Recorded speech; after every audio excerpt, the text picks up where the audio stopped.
Neema zake nyingi sana katika maisha yetu. Yesu Kristo ndiye yule jana na leo na hata milele. Amen.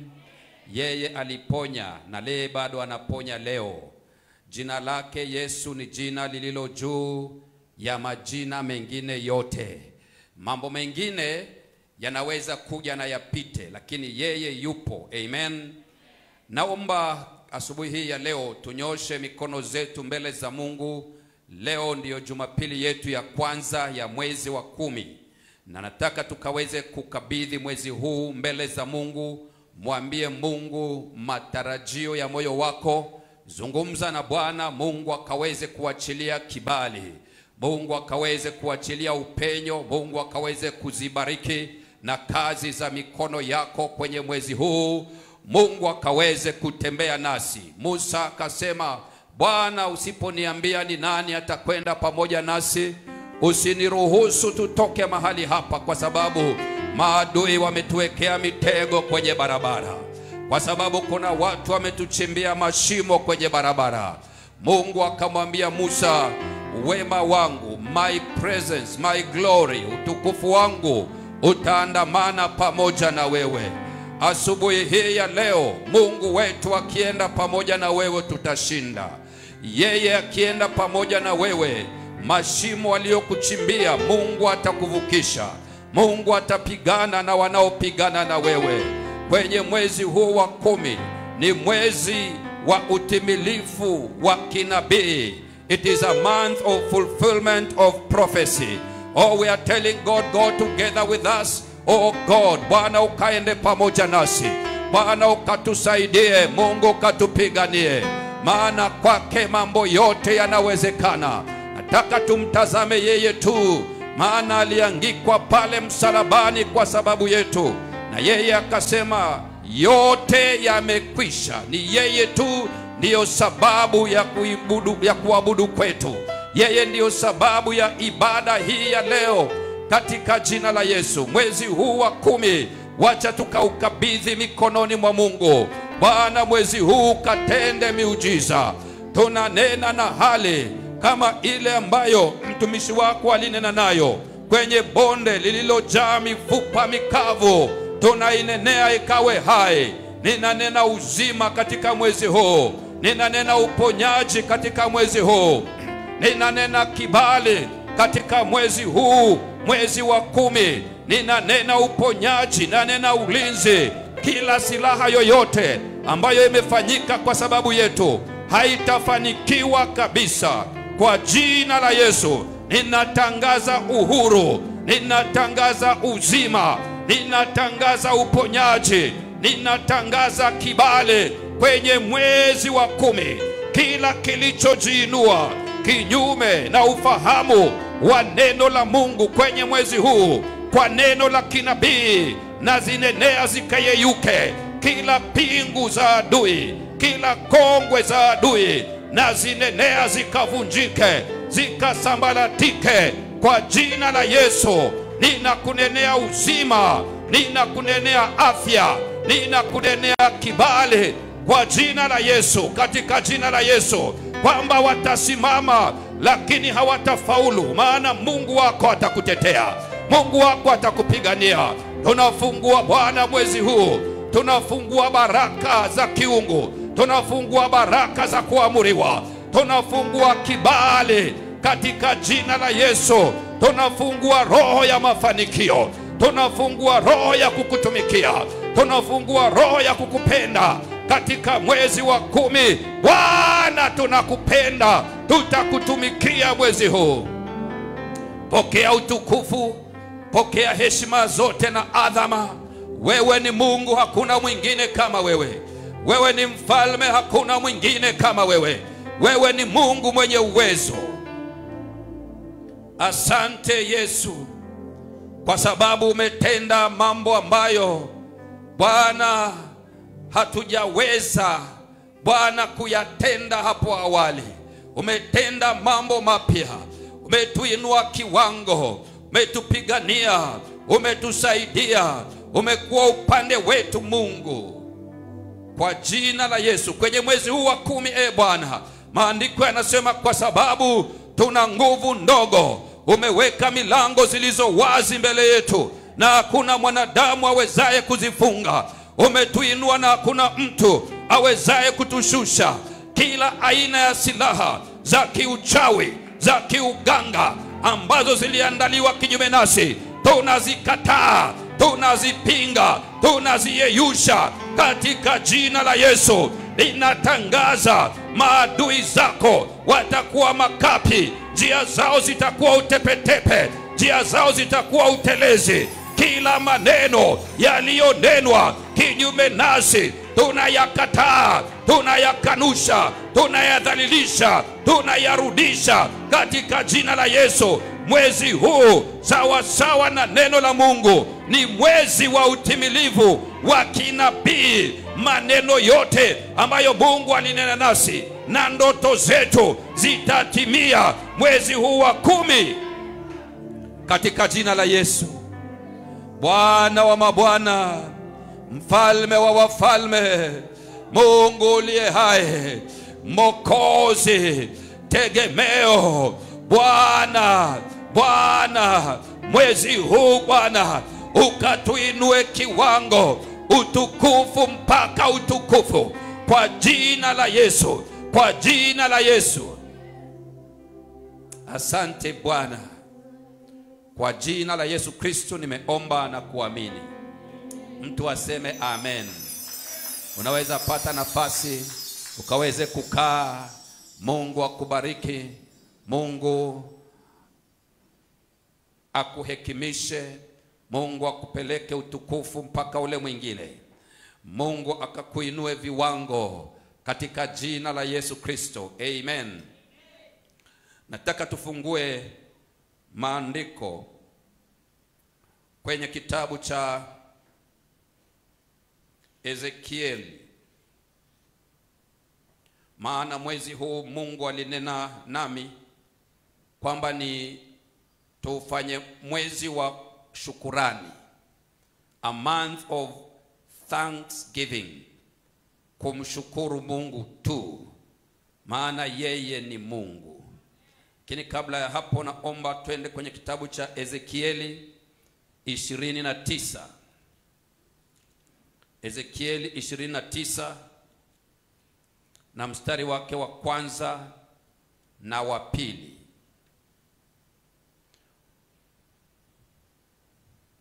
Katika mwaka wa 10, mwezi wa 10, siku ya 12 ya mwezi, neno la Bwana likanijia kusema, mwanadamu, elekeza uso wako juu ya Farao, mfalme wa Misri, ukatabiri juu yake na juu ya Misri yote.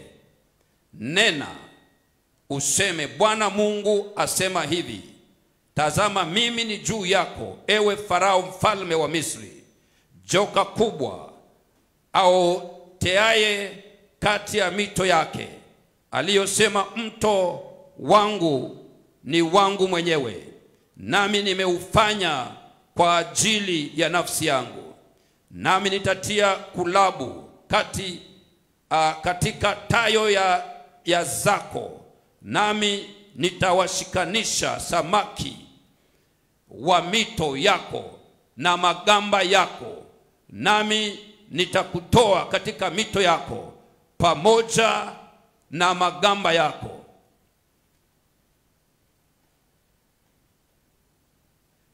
Kila wakati palipokuwa na shida, palipokuwa na dhiki, palipokuwa na magonjwa, palipokuwa na mateso, Mungu, maandiko yanasema, aliachilia nabii akanena na hali, aliachilia nabii akanena na situation, aliachilia nabii akanena na matukio, akasimamisha mauti, akasimamisha shida, akasimamisha mateso. Wakati wana wa Israeli walipokuwa kule Misri, Biblia inasema wakalia kwa kusumbuka, wakateseka. Mungu akamtuma nabii Musa ili aende akanene na Farao ili aweze kuwaachilia wana wa Mungu waende kumwabudu. Maandiko yanasema kwenye mwezi wa 10, siku hiyo ya mwezi wa siku ya 12, Mungu akanena akamwambia, nenda ukazungumze na Farao mfalme wa Misri, ukaweze kutabiri juu yake. Nenda ukazungumze naye, nenda ukanene naye. Mwezi wa 10 ilikuwa ni siku ya 12. Akamwambia katika hali hii, nenda ukazungumze naye, nenda ukatabiri. Bwana asifiwe. Ninasema haleluya. Katika mwezi huu wa 10 tunanena na Farao wa maisha yako, tunanena na Farao kwenye anga hii, na tunatabiri kwamba Taveta itafunguliwa. Watu wa Taveta watafunguliwa, na mji wa Taveta utafunguliwa. Tunanena na Farao ambaye ameshikilia watu kwenye mateka, ambaye ameshikilia watu kwenye dhiki, ambaye amewatesa watu. Tunanena naye neno la kinabii kwamba mwezi huu ni mwezi wa utimilifu wa kinabii, kwamba kila kongwe ambalo limekuwa limefunga watu, mwezi huu litawaachilia. Kila ugonjwa ambao umekuwa ukitesa watu, mwezi huu Mungu anakuja na uponyaji wake katika jina la Yesu. Kila maroho ambao zimekuwa zikikandamiza watu, mwezi huu ni mwezi wa kufunguliwa kwako. Bwana Yesu asifiwe. Ninasema haleluya. Kila shida ambayo imekuwa ikifinyilia wana wa Mungu, kwa neno la kinabii la mwezi wa 10, mwezi huu hayo matatizo, hizo shida, hizo misiba, hayo masida, mwezi huu tunayanenea neno la kinabii. Shida hizo zikaachilie, anga ikaachilie, mkuu wa anga hii akaweze kuachilia. Maana mwezi huu ni mwezi wetu pamoja na Bwana. Tutaenda tukimshukuru Mungu kwa mambo makubwa ambayo Bwana ameyatenda. Yale maombi uliyaomba yote na hayakujibiwa, mwezi huu kwa neno la kinabii Bwana atakujibu. Bwana atakujibu. Haleluya. Bwana atakujibu. Wale maadui ambao wamekuwa wakipigana na wewe, mwezi huu Mungu atakupigania. Mungu atakupigania. Mwezi huu ni mwezi wetu wa shukurani, kumwambia Bwana asante kwa mambo makubwa ambayo umeyatenda. Asante Bwana kwa ulinzi, asante kwa kibali, asante kwa rehema. Maadui zako ambao wamekuwa wakija kwenye mgongo wako ili kukudhalilisha, mwezi huu kwa neno la kinabii Bwana atawaexpose. Mungu atateta na wao. Bwana Yesu asifiwe. Ndio akaambiwa, nenda ukanene na Farao, wewe mwanadamu, ukaze uso wako juu ya mfalme wa Misri, ukatabiri juu yake na juu ya Misri yote. Bwana ameweka roho ya kutabiri ndani yetu, kwamba unaweza kutabiri na roho ya kile kinachokusumbua ukanene nacho. Ndio aliambiwa Farao ukanene naye, na Misri yote ukanene nayo. Uiambie iachilie wana wa Mungu, uiambie ikaachilie watu. Wameteseka vya kutosha, wameugua vya kutosha, wamepata shida vya kutosha. Imetosha. Mwambie mtu imetosha. Imetosha. Wamekudhulumu vya kutosha. Bwana anasema ukanene naye, na Farao unene naye, na Misri yote ukanene nayo.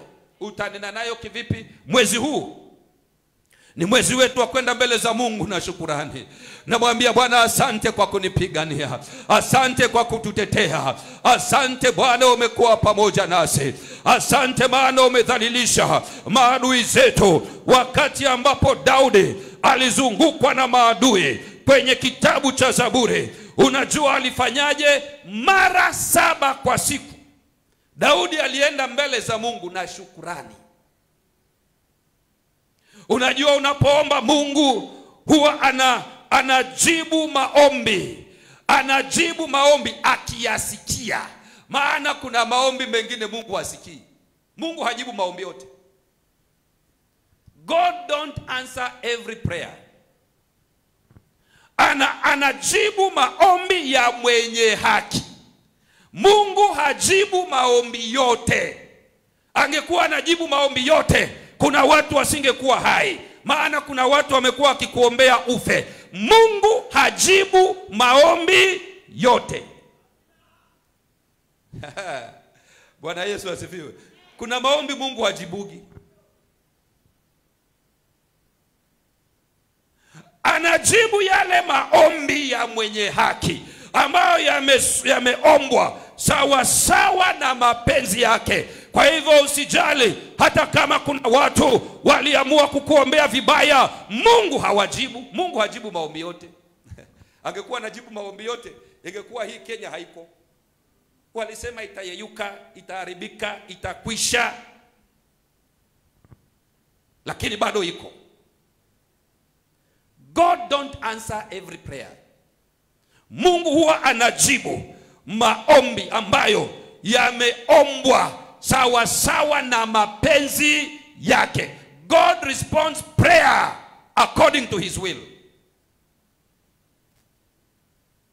Lakini Mungu katika shukurani huwa anakuja mwenyewe. Huwa Mungu ukapomtolea shukurani, Mungu mwenyewe anakuja. Kwenye kitabu cha Zaburi, Zaburi 119.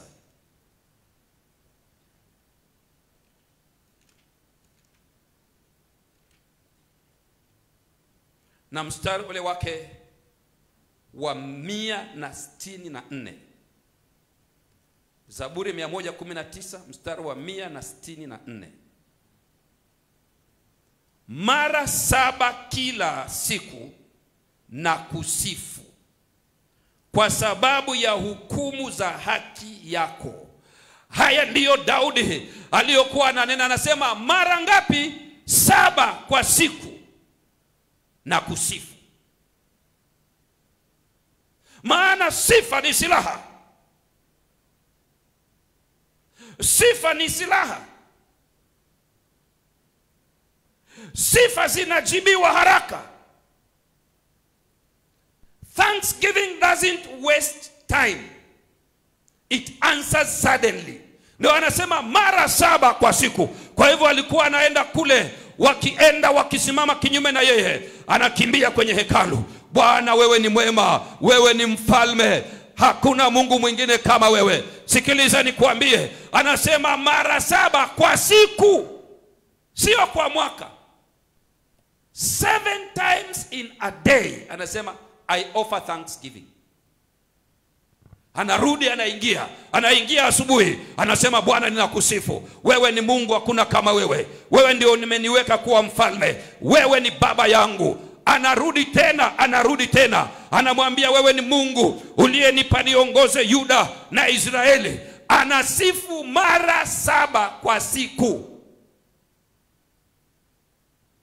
Wakati umeomba na maombi yanaonekana yanakuja taratibu, geuza uanze kusifu. Maana sio maombi yote, narudia, ambayo Mungu huwa anajibu. It is not every prayer that God answers. It's not every prayer.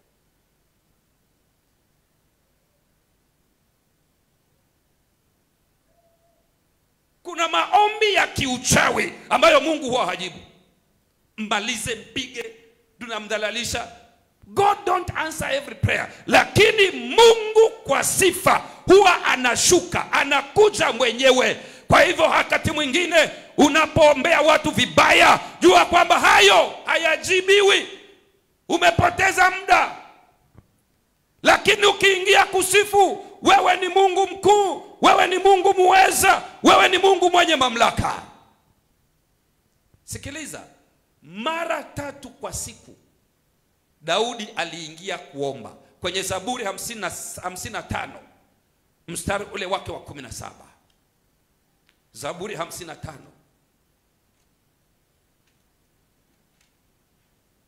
mstari ule wake wa 17. Biblia inasema jioni, asubuhi na adhuhuri nitalalama na kuongea, naye ataisikia sauti yangu. Mara 3 kwa siku alienda kuomba, lakini mara 7 alienda kushukuru. Thanksgiving supersedes prayer. Hallelujah. Shukurani inakuwa zaidi ya maombi. Shukurani haicheleweshwi.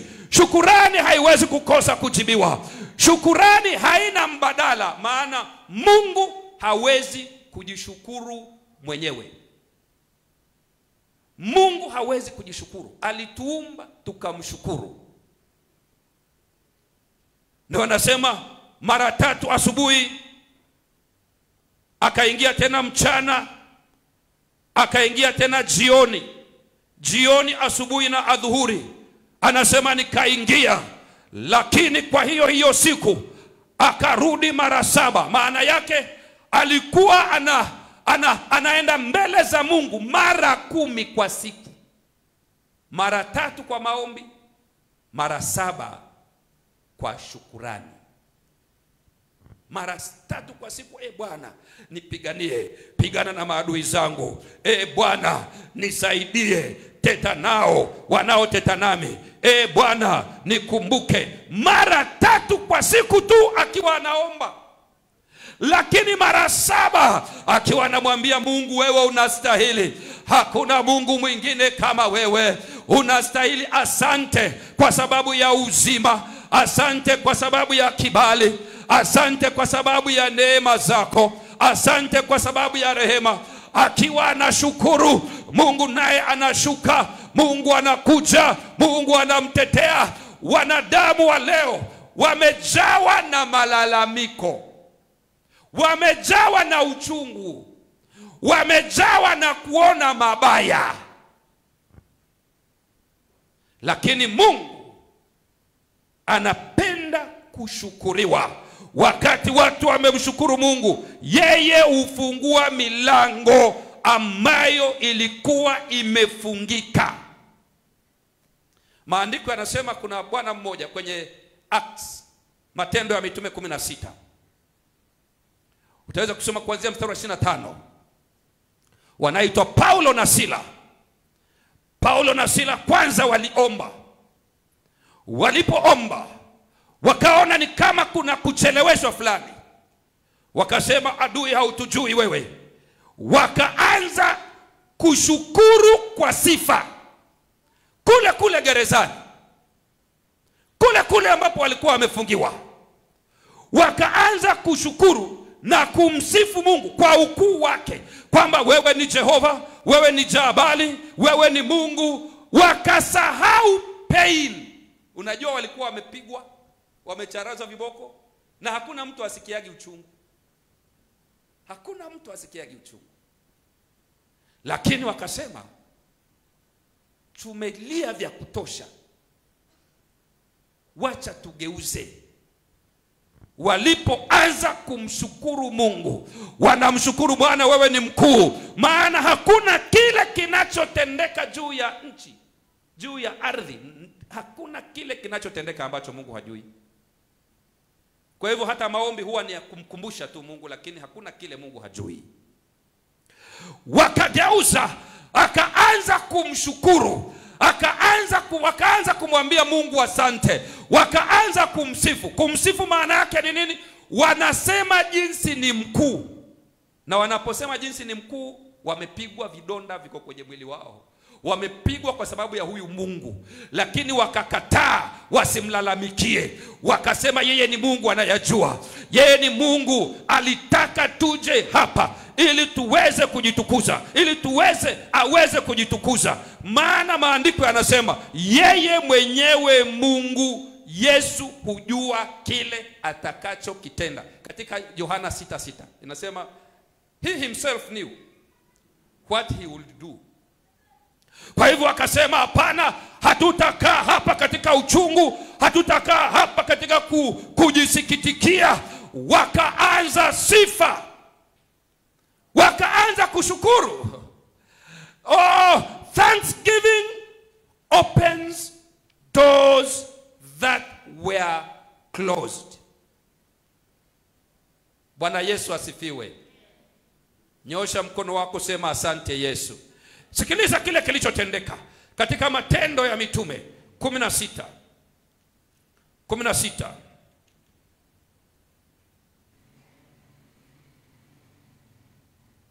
mstari wa 25. Lakini panapo usiku wa manane, Paulo na Sila walikuwa wakimuomba Mungu na kumuimbia nyimbo za kumsifu, na wafungwa wengine walikuwa wakiwasikiliza. Ghafla pakawa tetemeko kuu la nchi, hata misingi ya gereza ikatikisika, na mara hiyo milango ikafunguka, vifungo vya wote vikalegezwa. Yule mlinzi wa gereza akaamka, naye alipoona ya kuwa milango ya gereza imefunguka, alifuta upanga, akataka kujiua, akadhani ya kuwa wafungwa wamekimbia. Usiku wa manane, usiku wa manane, maandiko yanasema kwanza waliomba. Sasa wakaomba, lakini walipomaliza, walipoomba wakaona kuna kitu hatujafikia. Maandiko yanasema wakaanza kumsifu Mungu. Wajua hawakuwa wanasifu kimoyomoyo. Wakati wasifa walizokuwa, Biblia inasema wafungwa wengine waliokuweko pale walikuwa hata pia wao wanasikiliza. Walikuwa wanasikiliza hizi sifa ambazo walikuwa wakizinena. Wafungwa wengine walikuwa wanasikiliza. Wakati unamsifu Mungu hata kwenye plot, usimsifu kwa kuogopa, maana sifa zinaleta ukombozi. Sifa zinaleta milango kuwa wazi. Biblia inasema wafungwa wengine walikuwa wanawasikiliza kwa sababu ya sifa zao. Bwana Yesu asifiwe. Wakaanza kusifu jinsi Mungu ni mkubwa. Wakaanza kusifu, na saa hizo wamefungwa mikono zao na pingu za mikatale, lakini haikuwazuia kusifu. They praised God despite their situation. Yani hata ile hali walikuwa wanapitia, bado walimsifu Mungu, wakaendelea kumsifu. Unajua kusifu ni kusema uzuri wa mtu ama kitu ama vitu. Wakaanza kumsifu Mungu, hawakuwa wanalalamika. Nimesema wakati mwingi watu wamejawa na roho ya malalamiko, ya kile ambacho sina, ya vile ninayopitia, ya ule uchungu, ya yale watu ambao wako kinyume na wewe. Na mambo mengi ambayo watu wenda. Siku hizi ukisikiza maombi ya waokovu, uyasikize vile wanavyoomba, uende usikie. Utatoka hapo useme, ingekuwa wewe ni Mungu ungefanyaje? Maana mengine ungeajibu. Siku moja nilisikia mtu akiwa anaomba bahali. Sasa nilienda kule mbali, nikawa nataka nisikize, nikawa nasikiza nikasema hiyo Mungu hawezi kujibu hayo. Unasikia mtu anaongea na uchungu, na saa hizo labda anaongea na uchungu kwa hatia zake mwenyewe. Unajua maombi hayabadilishi akili ya Mungu. Maombi si kubribe Mungu. Maombi si kumhonga Mungu abadilishe mawazo yake. Maombi si kumhonga Mungu. Kuna maeneo ya kutubu na kuomba na kusifu. So prayer doesn't change rebellious. Kama kwa mfano kuna kitu rebellious ambacho nimefanya, ninaenda kutubu, siendi kuomba, namwambia Mungu nisamehe. Biblia inasema ikiwa watu wangu walioitwa kwa jina langu watajinyenyekesha na kuomba na kuziacha njia zao nini mbaya. Kwa hivyo maombi haya si kumhonga Mungu. You can't bribe God through prayer.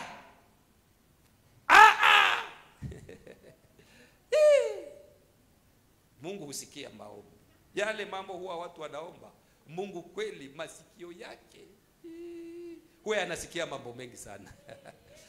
Laiti tungelikuwa kama Daudi. Maandiko yanasema huyu Daudi akaenda mbele za Mungu na shukurani kumwambia Mungu asante. Ukuu wako Bwana, wewe ni Mungu mweza, wewe ni Mungu mwenye nguvu, ninakushukuru. Laiti tungelienda mbele za Mungu kama Paulo na Sila, katika uchungu wao, katika kupigwa kwao, wakasema hatutapeleka malalamishi, tutaenda kumsifu. Wakati huo waliposifu, Mungu akaja. Biblia inasema kukawa na nini? Na tetemeko. Maana yake ni the presence of God appeared. Uwepo wa Mungu ukaja. Waliposifu, nguvu za Mungu zikaja. Mungu akarespond. Wakati mwingine ni mpaka uignore pain. If you want God to intervene hastily, you must ignore pain. Ukiomba katika uchungu, utaomba maombi mabaya. Lakini huwezi kushukuru vibaya. Maana kushukuru ni kumpamba Mungu asante. Wewe ni Mungu, wewe ni mponyaji, wewe ni Bwana. Pakawa na tetemeko. Wale wafungwa wengine walikuwa wanasikiliza. Wafungwa wengine walikuwa wamepelekwa waizi, wako hapo wanasikiliza. Watu wengi wabaya walikuwa kule wanasikiliza. Hawa ni watu aina gani? Hawa watu wameletwa huku na wanasifu. Tulitarajia walie, tulitarajia wadhoofike. Wakati mambo hayaendi sawa, ingia kwa sifa. Bwana Yesu asifiwe. Mudhalilishe adui. Usikubali kudance to the tone of the enemy. You are not depressed. We have God. God knows the reason. Mungu huwa anajua sababu. Ewe Mungu, unajua sababu. Mtu mmoja akaimba, kwa nini niyapitie nini haya? Oh, maana Mungu anajua sababu. Biblia inasema milango zikafunguka.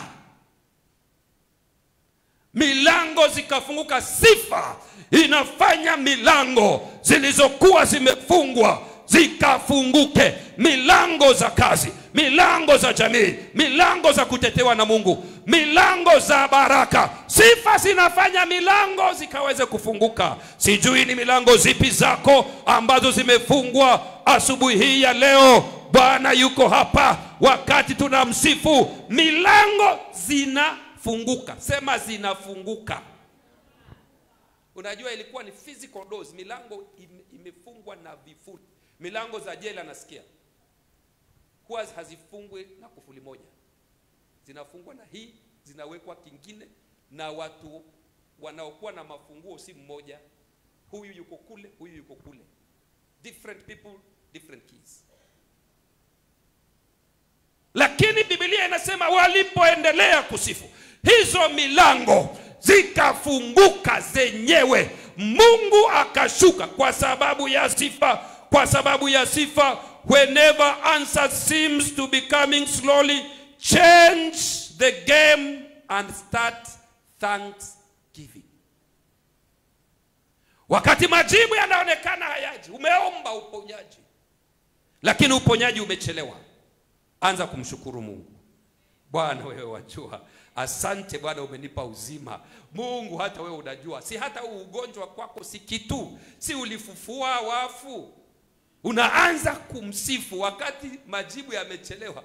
Usiseme Mungu usiponiponya basi nitaachana na wewe. Mungu atakwambia, sasa ukimwacha Mungu wewe si ndio una hasara? Kwani Mungu ana hasara gani eti unamwekea Mungu vikwazo? Mungu usipokuja na kuacha. Sasa Mungu hali vitisho. God is never threatened. He is God. Wakati majibu yamechelewa, umeomba vya kutosha, unachukua kama Daudi, unaanza kushukuru, thanksgiving, unaanza kumshukuru Mungu.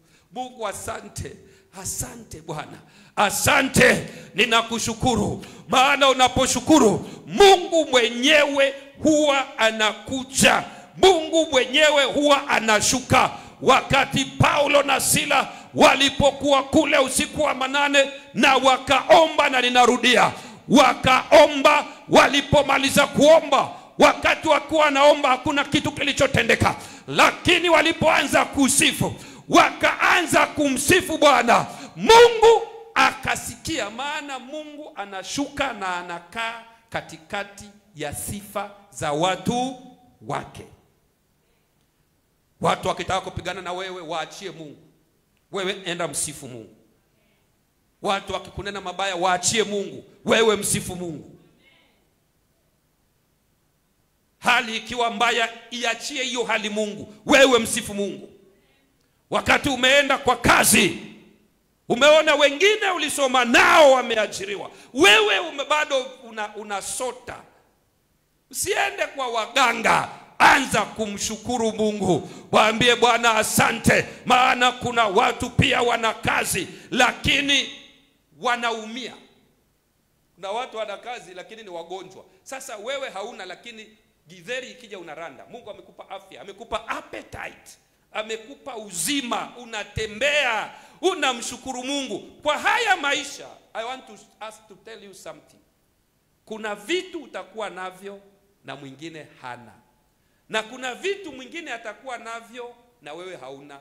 Hakuna siku kwa maisha utakuwa na kila kitu. Kuna vitu utakuwa vingine hauna, na kuna vitu navyo utakuwa wewe unavyo, yule mwingine hana. Siku moja tulienda Nairobi, nikapanda Uber. Yule dereva aliyekuwa anaendesha hiyo Uber, alikuwa ameenda kule Two Rivers. Two Rivers ni a mall. Ajua mall ni supermarket kubwa ama supermarket nyingi. Unajua sisi hapa hatuna supermarket. Tunaomba Mungu akaidue mtu hapa ajenge supermarket. Hasa mall huwa ni one center ambayo unaenda, kuna masupermarket mengi, vitu vingi. Sasa kuna moja inaitwa Two Rivers Mall kule Kiambu, ya taikuni mmoja ambaye sitaki kutaja jina lake. Very wealthy man, sasa hayuko, amekufa. Sasa huyo dereva alikuwa dereva wake. Na sasa nilipoingia kwenye hiyo Uber, tunaanza kuongea tu story. Hii kitu ni kubwa, mimi sijaona kama hii. Maana hakuna mall kubwa kama hiyo Two Rivers Mall. Acha niwaambie, tulikuwa ni ya Chris Kirubi. Ilikuwa ni ya Chris Kirubi. Sasa akaniambia, mimi unaona ninakuja hapa, nimekuwa personal driver wake wakati akiwa hai. Sasa akashika my attention. Ulikuwa personal? Alisema mimi ndio nilikuwa ninamuendesha. Basi kwa nini umerudia taksi na ulikuwa unaendesha mtu mkubwa sana? Akasema mimi nilimuendesha kwa uaminifu sana, lakini kuna kitu nimejifundisha kwenye maisha. Ananiambia sasa, kuna kitu nimejifundisha kwenye maisha, kwamba katika haya maisha huwezi pata kila kitu. Nikamwambia ni nani ambaye hapendi pesa? Maana pesa ni jawabu ya kila kitu. Anasema si kweli. Nikamwambia hai.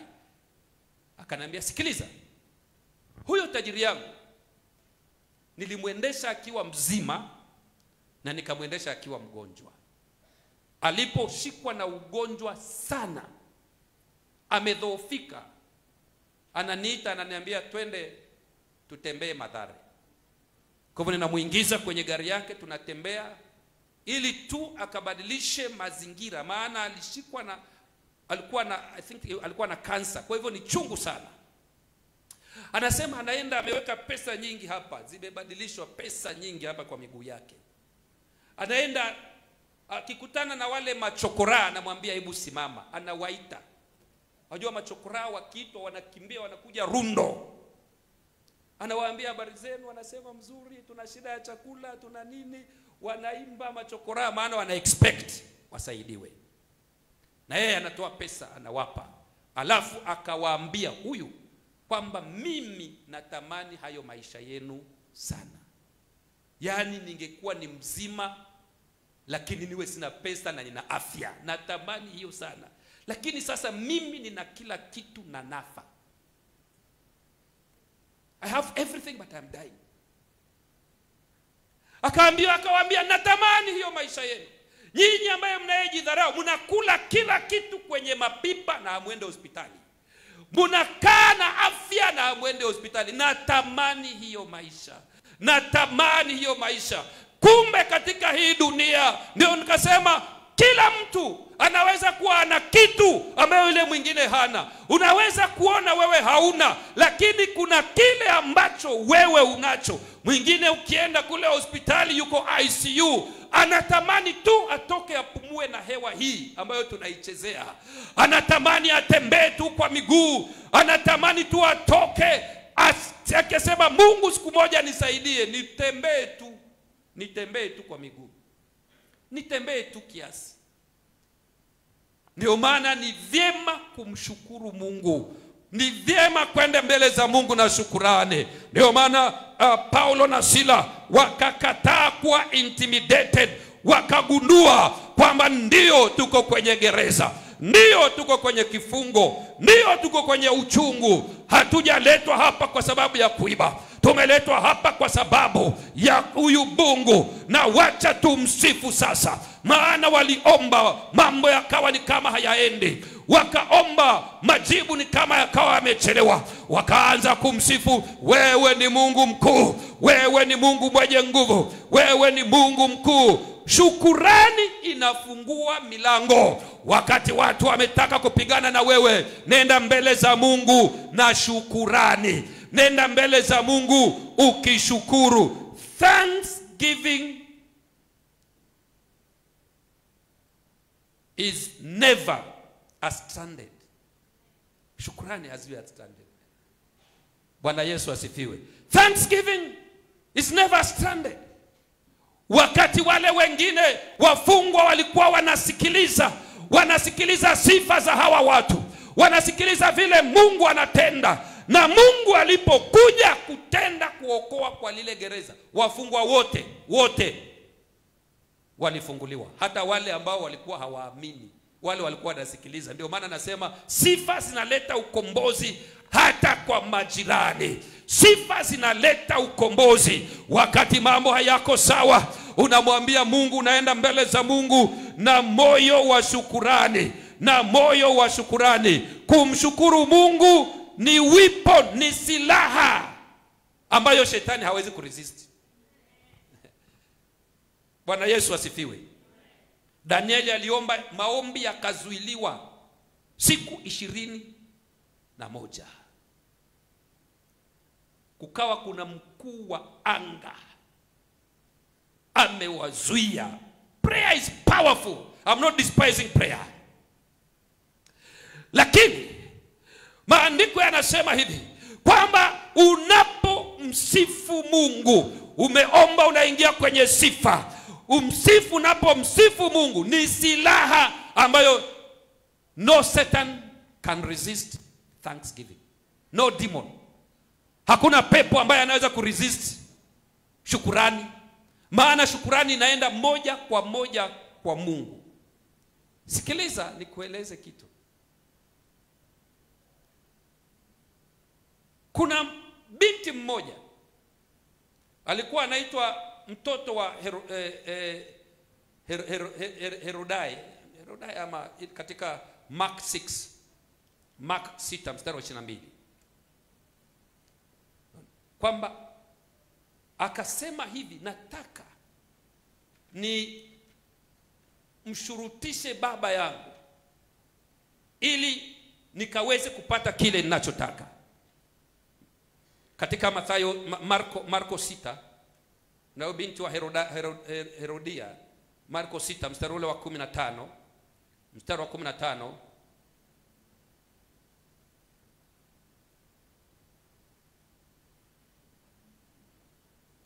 mstari wa 22, samahani.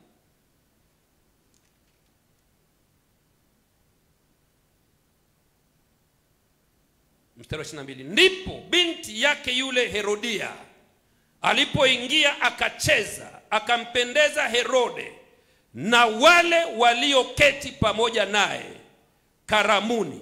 Mfalme akamwambia yule kijana, niombe lolote utakalo nitakupa. Akamwapia, lolote utakalo niomba nitakupa, hata nusu ya ufalme wangu. Basi akatoka akamuuliza mamaye, niombe nini? Naye akasema, kichwa cha Yohana Mbatizaji. I want to show you how powerful praises are. Huyu alikuwa ni binti wa Herodia, na maandiko yanasema kwenye karamu ambayo baba yake alikuwa ameiandaa, akaja akaanza kusifu, akaanza kucheza. Roho akashuka, Mungu akashuka akaingia kwenye moyo wa Herode. Akamwambia, niombe chochote unachotaka, hata nusu ya ufalme wangu nitakupa. Huyu binti sasa binti mdogo amechanganyikiwa. Huyu binti akasema, wacha niulize mama. Akaenda akamuuliza mama yake, niombe nini? Maana nimeambiwa niombe chochote. Mama yake akamwambia, omba, mwambie akupe kichwa cha nani? Cha Yohana Mbatizaji. Sikiliza vizuri. Alipoenda kwa mama yake, baada ya sifa, maana sifa zinampa mtu kibali, sifa, shukurani zinampa mtu upenyo, akasema, niombe kile unachotaka, hata nusu ya ufalme wangu. Mama yake akamwambia, nenda uitishe kichwa cha Yohana Mbatizaji. Na nisikia, akamwambia, nenda maana mfalme akifurahi hakuna kitu hawezi kutoa. Hakuna kitu hawezi kutoa, anaweza kutoa kila kitu. Na akaambiwa, nenda uulize kichwa cha Yohana Mbatizaji. Mara akaingia kwa haraka mbele ya mfalme, akaomba akasema, nataka unipe sasa hivi katika kombe kichwa cha Yohana Mbatizaji. Mfalme akafanya huzuni sana, lakini kwa ajili ya viapo vyake na kwa ajili ya hao walioketi karamuni hakutaka kumkatalia. Mara mfalme akatuma askari, akaamuru kuleta kichwa chake. Basi akaenda akamkata kichwa mle gerezani. Sikiliza hao vile sifa zina nguvu, negatively na positively. Vile sifa zina nguvu. Hii haikuwa mambo ya naomba, samahani, nisaidie. Hapana. Kwanza alisifu. Huyu binti akasifu, binti mdogo akasifu. Aliposifu nguvu zikashuka. Kuna nguvu za sifa ambazo hauwezi kukipata kwa kitu kingine. Huwezi kupata kwa eneo lingine. Huwezi kuipata maeneo mengine. Na Biblia inasema, akasema, nipe kichwa cha Yohana Mbatizaji kwenye libakuli. Huyu mama alikuwa ana pepo, ni mchawi, ni satanist. Herode akasikia huzuni sana, lakini akasema, kwa viapo nilivyofanya kwamba chochote utakachoomba nitakupa, na kwa sababu ya hawa waliokaa hapa nitatimiza. Akatumana kichwa cha Yohana Mbatizaji kikatwe kule gerezani, na hivyo ndivyo Yohana Mbatizaji alikatwa kichwa, kwa sababu ya binti mmoja aliyesifu. Aliposifu, mfalme ndani yake akasikia hawezi kujizuia kupeana chochote ambacho anachotaka kupeana. Thanksgiving ni committing God. When you thank God, you are committing him. Unamcommit Mungu. Thanksgiving is committing God. Kichwa cha Yohana Mbatizaji kikaletwa. Mimi nashangaa walikuwa wakipeleke wapi? Lakini kililetwa kwa sababu ya binti mmoja ambaye alisifu, akasifu. Kulikuwa kuna entertainers wengine. Lakini hizi sifa za huyu binti zikasababisha mfalme aweke viapo. Hata ukitaka nusu ya ufalme wangu nitakupa. Praises, thanking God. Wakati mwingi tumejisumbua sana. Wakati mwingi tumehuzunika, tumekaa maisha ya kujitetea na kujipigania na kuona kama sijui nini. Lakini tukijizoesha maisha ya kumsifu Mungu. Ukimsifu Mungu umemcommit Mungu. Kwa nini unasikia? Ukimsifu Mungu umemwambia Mungu shuka ukaweze kutenda. Ukimsifu, ukimshukuru Mungu umemcommit Mungu. Niliambia watu wengine siku moja, afadhali mtu akupige physical kuliko huyu akuambie nimekuachia Mungu. Maana amemcommit Mungu atete na wewe. Afadhali kama umemkosea mtu aseme wacha huyu nitampeleka nimfunge gerezani. Maana mwili mtu atafungwa na atatoka na unaweza kumwomba msamaha. Kuliko aseme huyu umenifanyia hivi, nimekuachia Mungu. Nimemwachia Mungu. Afadhali akikupeleka gerezani hasira yake imekwisha.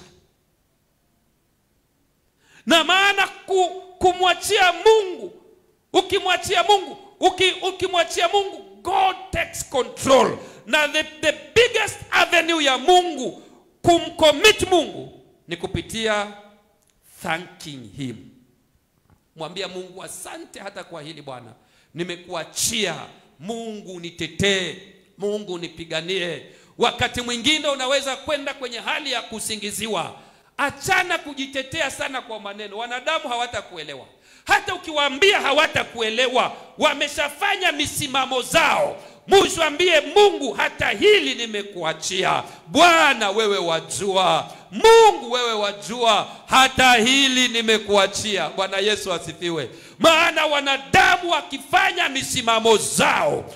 Unajua kuna watu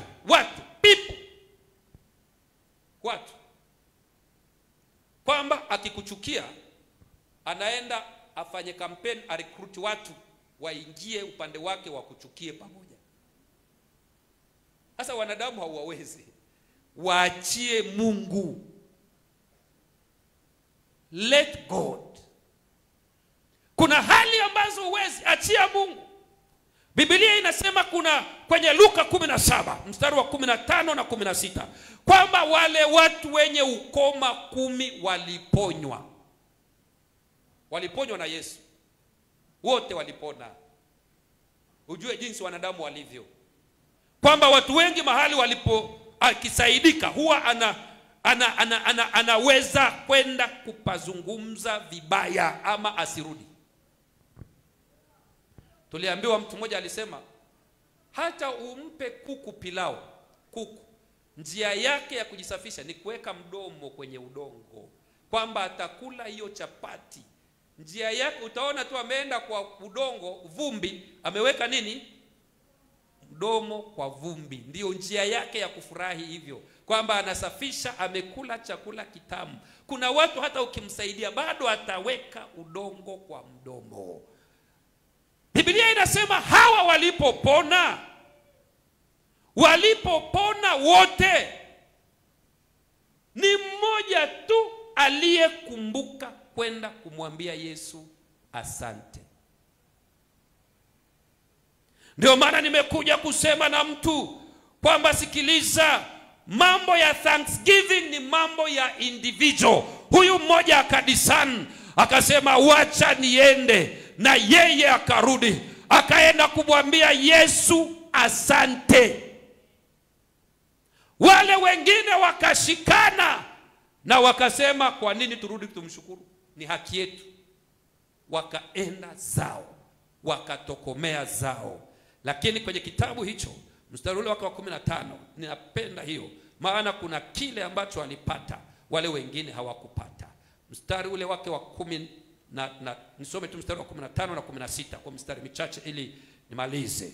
Maandiko yanasema mstari wa 15, Luka 17 fungu la 15. Biblia inasema hivi: na mmoja wao alipoona kwamba amepona, alirudi huku akimtukuza Mungu kwa sauti kuu, akaanguka kifudifudi miguuni pake akamshukuru. Naye alikuwa Msamaria. Huyu mmoja alipoona amepona, akarudi akimshukuru Mungu kwa sauti kuu, akimwambia, ni wewe umeniponya, nimepona ule ukoma nilikuwa nao. Kwa sauti kuu. Shukurani haitolewi kisirisiri, inatolewa kwa sauti. Thank you Lord. Ushaona umeshukuru mpaka wale wengine wanashangaa kwamba ni kitu gani hichi.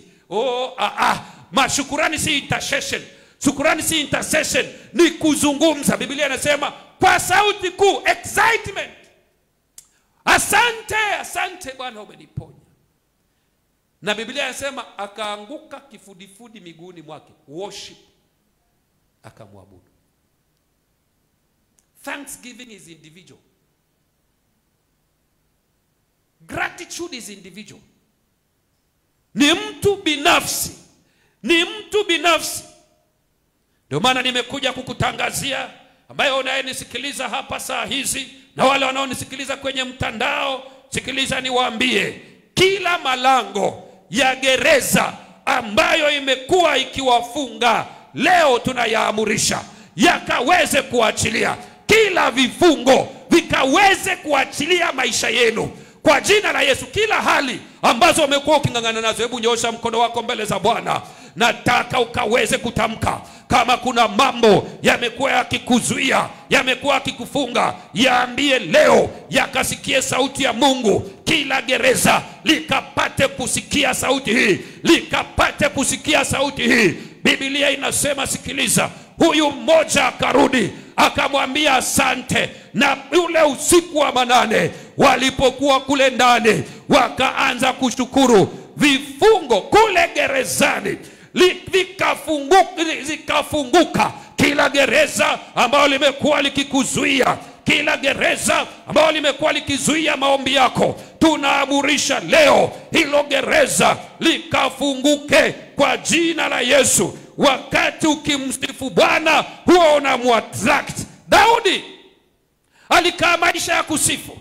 Sio ati alikuwa hana changamoto, alikuwa na maadui. Mpaka mtoto wake mwenyewe anayeitwa Absalom alikuwa ameungana ili kumpiga. Lakini Daudi alikuwa ni mtu wa shukurani. Alikuwa ni mtu wa shukurani. Alikuwa ni mtu wa shukurani. Kisasi kikubwa Mungu anaweza kulipiza maadui zako. Ni wakati umewaachia, wakati umeenda mbele za Mungu na shukurani. Daudi alikuwa ni mtu wa lifestyle of praise, trusting God and giving him thanks in his wonderful works. Alikuwa ni mtu wa shukurani. Hakuwa intimidated.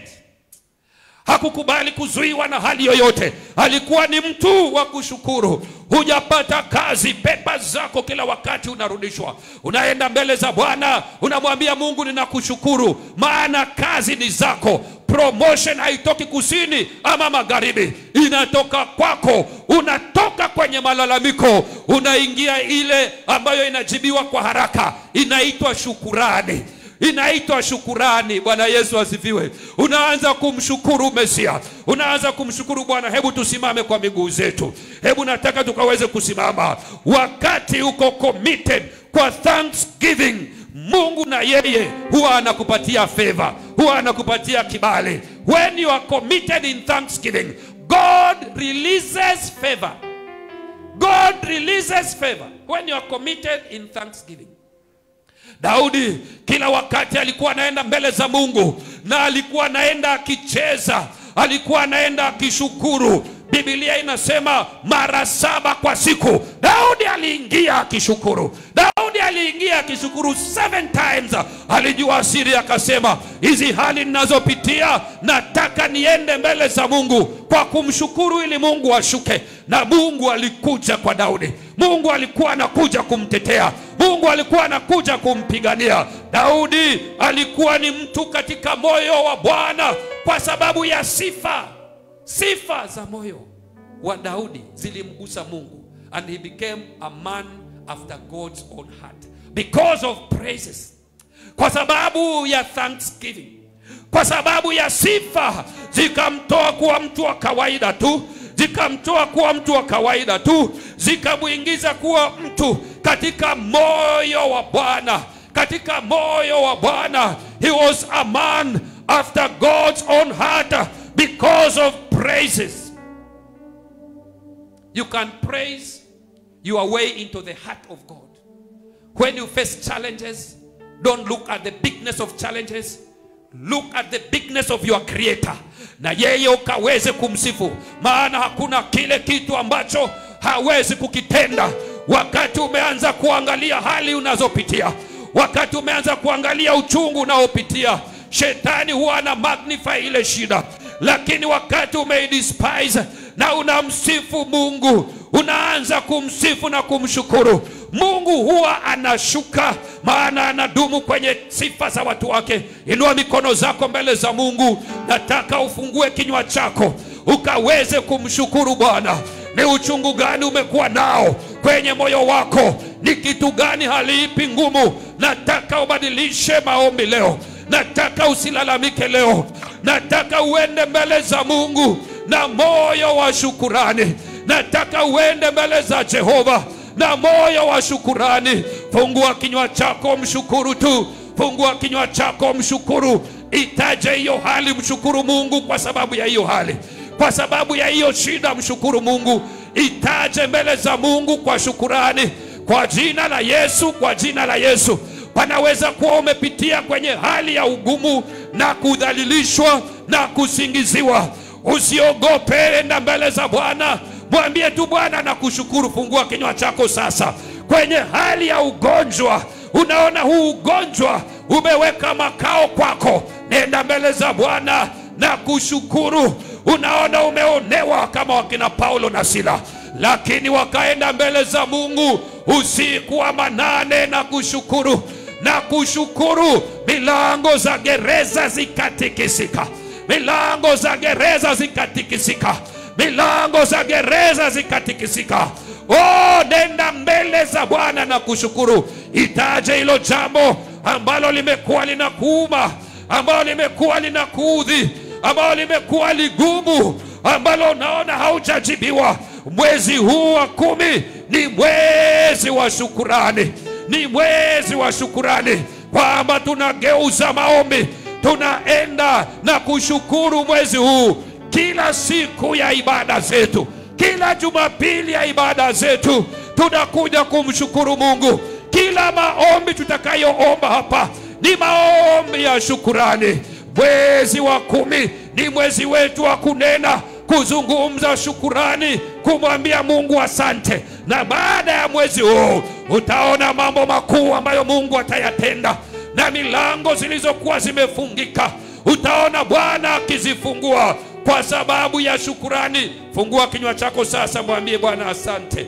Fungua kinywa chako, mshukuru Mungu. Fungua kinywa chako, mshukuru Bwana. Fungua kinywa chako, mshukuru Jehova. Bwana tunakushukuru. Mwokozi tunakushukuru. Bwana tunakushukuru. Bwana tunakushukuru. Mwokozi tunakushukuru. Kwa kila hali tunakushukuru. Kwa kila tukio tunakushukuru. Oh Bwana tunakushukuru. Kwa sababu ya nchi yetu tunakushukuru Bwana.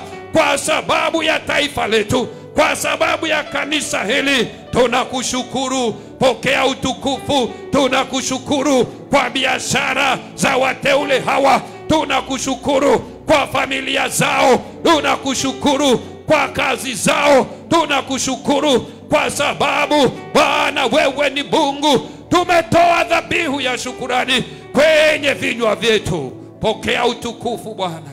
Pokea heshima. Pokea adhama. Mwambie tu Mungu asante. Mwambie tu Mungu asante. Mwambie tu Mungu asante. Using'ang'ane na hali, using'ang'ane na wanadamu. Mungu anajua. Mwambie tu Mungu asante. Labda kazi haifanyi vizuri ulivyotaka, mwambie Mungu asante. Mwambie Mungu asante. Mwambie tu Mungu asante. Mwambie Mungu asante. Mwambie Mungu asante. Asante Yesu. Asante Yesu. Basi tuweke mikono zetu pamoja, tumshangilie Bwana Yesu. Nasema tumshangilie Bwana Yesu kwa ushindi. Oh, tumshangilie Bwana Yesu kwa makofi ya shangwe. Haleluya. Nasema tumshangilie Bwana Yesu kwa makofi ya shangwe. Msalimie mtu na high five. Mwambie Mungu akubariki. Amen. Nataka tuingie kwa haraka kwenye meza ya Bwana katika ibada hii ya kwanza kwenye kitabu cha Tenzi ya 80. Maandiko yanasema, nyimbo hii inasema, wamwendea Bwana, wamwendea Bwana kwa kusafiwa. Wacha nikapeane waimbaji tafadhali, hata kama ni mmoja, kwenye kitabu cha Tenzi ya 80. Wakati zinakuja hizo, naomba mkaweze kuzileta, mkaweze kuleta hizi vitu za meza ya Bwana hapa, katika jina la Yesu Kristo wa Nazareti aliye hai. Katika jina la Yesu. Maandiko yanasema, waimbaji mmoja akaweze kuimba, ndio tuongeze na hiyo nyimbo. Wamwendea Yesu kwa kusafiwa na kuoshwa kwa damu ya kondoo, yafae kwenda mbinguni mavazi ya fuliwe kwa damu ya kondoo, kuoshwa kwa damu itutakasa yoya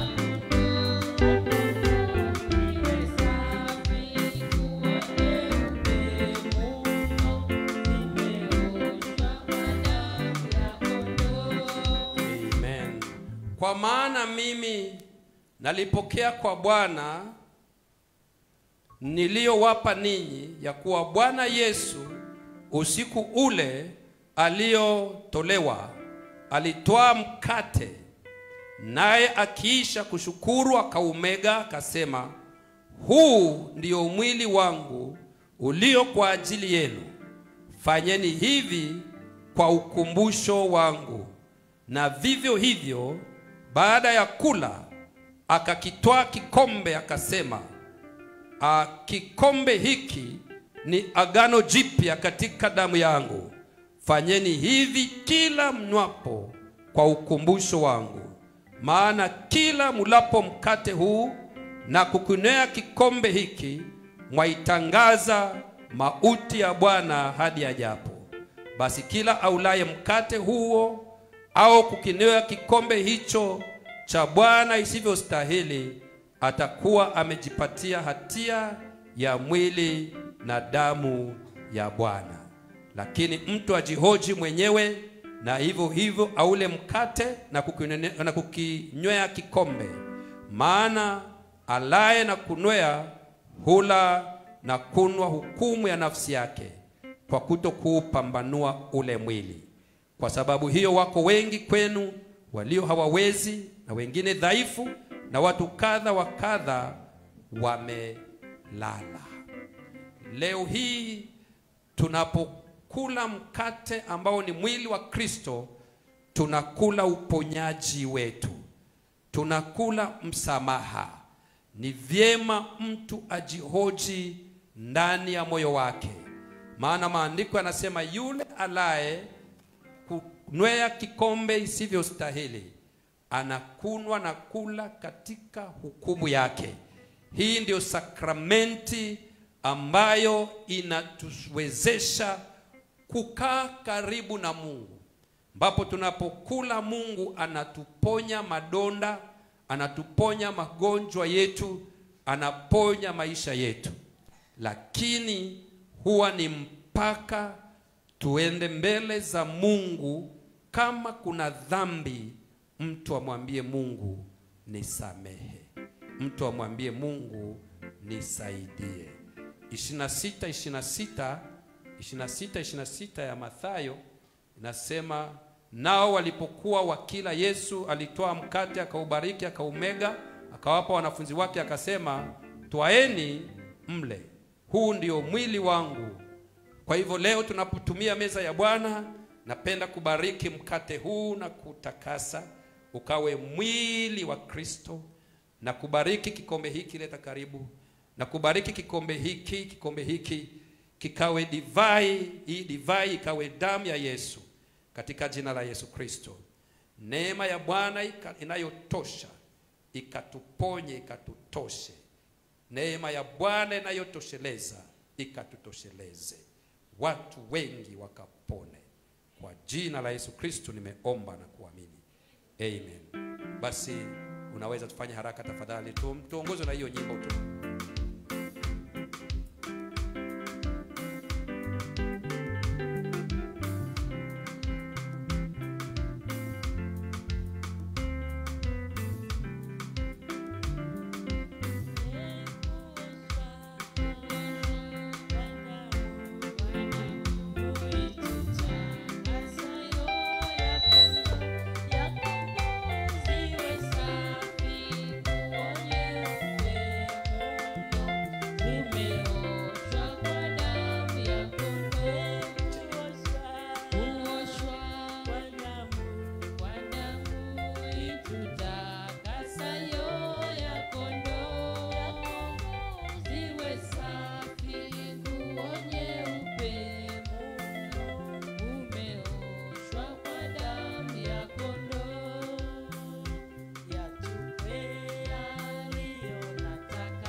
Ngoje tutakula pamoja.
Umefika mwisho.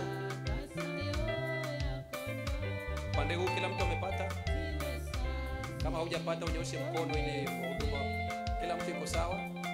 Basi maandiko yanasema walipokuwa wakila, Yesu aliutoa mkate akaubariki akaumega akawapa wanafunzi wake akasema, twaeni mle, huu ndio mwili wangu. Akakitoa kikombe akashukuru akawapa akisema, nyweni nyote katika hiki, kwa maana hii ndiyo damu yangu ya agano imwagikayo kwa ajili ya wengi kwa ondoleo la dhambi. Basi unaweza kula mkate na kukunywea kikombe katika jina la Yesu.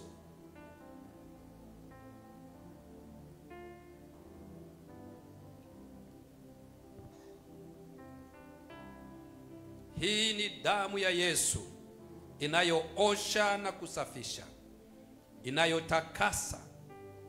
Na huu ni mwili wa Kristo ambao Yesu Kristo mwili wake ulikuwa mzima, haukuwa mgonjwa, lakini kwa sababu yetu sisi mwili wake ukabambuliwa na kuchubuliwa na akapigwa viboko, ili sisi kupitia mwili wake kuteswa tukaweze kupona. Kupitia meza hii ya Bwana, mwili wa Kristo ukalete uzima kwenye miili zetu leo, ukaregeshe afya zetu leo katika jina la Yesu. Na damu ya Yesu ikatutakase, ikatuoshe na kutusafisha. Bwana, tunakumbuka mauti yako hadi ujapo. Tunakumbuka agano ulilotenda nasi, Mfalme. Kupitia damu yako na mwili wako, Bwana, umetutakasa na kutufanya vyombo vipya kwa jina la Yesu. Bwana, asubuhi hii ya leo tumetumia mkate kama mwili wako na divai kama damu yako. Naomba Bwana ukatuhuishe, ukatuponye, ukatutetee, ukatupiganie katika jina la Yesu Kristo. Ninatangaza ushindi, natangaza uzima, natangaza afya kwenye mwili wako, natangaza urejezo, natangaza kibali katika maisha yako. Leo mwezi huu wa 10 ni mwezi wetu wa shukurani, mwezi wa kibali, mwezi wa kupokea, mwezi wa kupokea, mwezi wa milango zetu kuwa wazi. Mungu akutane na hoja ya moyo wako kupitia damu yake na mwili wake. Bwana akakujibu maombi yako, ukapokee muujiza wako katika jina la Baba na Mwana na Roho Mtakatifu. Nimeomba na kuamini, mtu aseme amen. Nyosha mkono wako mmoja mbele za Mungu. Ninakushukuru kwa sababu ya wapendo hawa, na nenea maisha yao baraka na kibali na ulinzi. Kibali chako, neno lako likawe taa katika miguu zao, Mfalme, ili Bwana mbingu zikawe wazi kwa sababu yao. Pasiwe hata mmoja atakayepotea, lakini Bwana ukawahifadhi. Pasiwe hata mmoja, Mungu, atakayeugua, ukaponye miili yao. Bwana, agano lako likasimame kuwatetea. Watesi wao wakawe makapi, njia zao zikawe utepetepe na utelezi. Kwa jina la Baba na Mwana na Roho Mtakatifu nimeomba na kushukuru. Amen. Nataka sasa tuingie kwenye ibada ya matoleo. Biblia inasema zaka zetu na sadaka ni takatifu katika Bwana. Huwa tunatoa zaka fungu la 10 na tunamtolea Mungu pia sadaka au dhabihu, maana Mungu ametubariki, Mungu ametusaidia. Nataka uingie kwenye mfuko wako sasa, kwa sababu tunatoa si kwa sababu ya umaskini, tunatoa kwa sababu Mungu ametupa kibali. Pesa zote ni mali yake, na vile vyote tulivyo navyo ametuweka tukawe wasimamizi na waangalizi. Kwa hivyo tunapomtolea Mungu, tunamtolea Mungu kwa moyo wa shukrani katika jina la Yesu. Tunamtolea Mungu kwa moyo wa shukrani. Kwa hivyo tunamtolea Mungu kama ibada. Ndio maana tunamtolea Mungu zaka fungu la 10. Ndio mtolea Mungu sadaka zetu. Tunamwambia Bwana, ni wewe umetubariki. Unaweza kutumia till number. Till number yetu ni 5861109. Kama haziko cash, unaweza kutoa tithe yako kupitia hiyo till number. Alafu bahasha ikija uandike hiyo reference kwa sababu ya kuwaombea. Huwa ni mpaka kila siku na rauka hapa asubuhi saa 10 kwa ajili ya kusimama kwa maombi kwa sababu yako. Hebu tukaweze kuomba kwa sababu ya our giving. Father, we thank you because of the offering and because of the tithes, oh God.